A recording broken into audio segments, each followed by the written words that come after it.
মঙ্গলবার দুপুরে রাজশাহীর পর্যটন মোটেলে সমসাময়িক বিষয়ে সংবাদ সম্মেলন করেন জাতীয় নাগরিক পার্টির নেতারা। দলটির উত্তরাঞ্চলের মুখ্য সংগঠক সার্জিস আলম বলেন, আওয়ামী লীগ ও ভারত প্রশ্নে বিএনপি জামাত এককভাবে নেতৃত্ব দিতে পারবে না, তাই এনসিপিকে শক্তভাবে দাঁড়াতে হবে।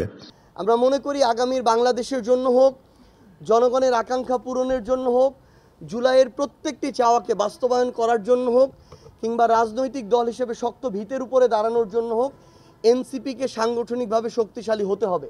এনসিপি আহ্বায়ক নাহিদ ইসলাম বলেন, আওয়ামী লীগ ও বিদেশি শক্তির নির্বাচন বানচালের চেষ্টা প্রতিহত করতে হবে।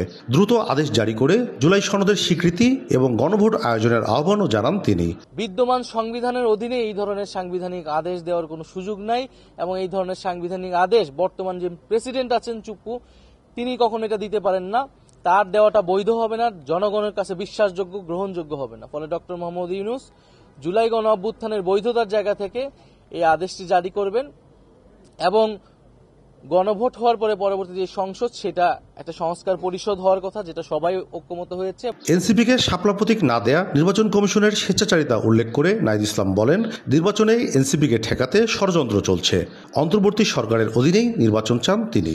নির্বাচন কমিশন কোনো ধরনের ব্যাখ্যা ছাড়াই তার যদি একটা মনোবাসনা চাপিয়ে দিতে চায়, আমরা ধরে নিব নির্বাচন কমিশন অন্য কোনো শক্তির দ্বারা পরিচালিত হচ্ছে। এই নির্বাচন কমিশন স্বাধীন নয়, এই নির্বাচন কমিশন ন্যায় বিচার করতে সক্ষম নয় এবং এই নির্বাচন কমিশন আইন অনুযায়ী পরিচালিত হচ্ছে না। শিগগিরই জাতীয় সংসদ নির্বাচনে এনসিপির প্রার্থী তালিকা ঘোষণা করা হবে বলেও জানান নাহিদ ইসলাম। কাজী শাহেদ, দেশ টিভি, রাজশাহী।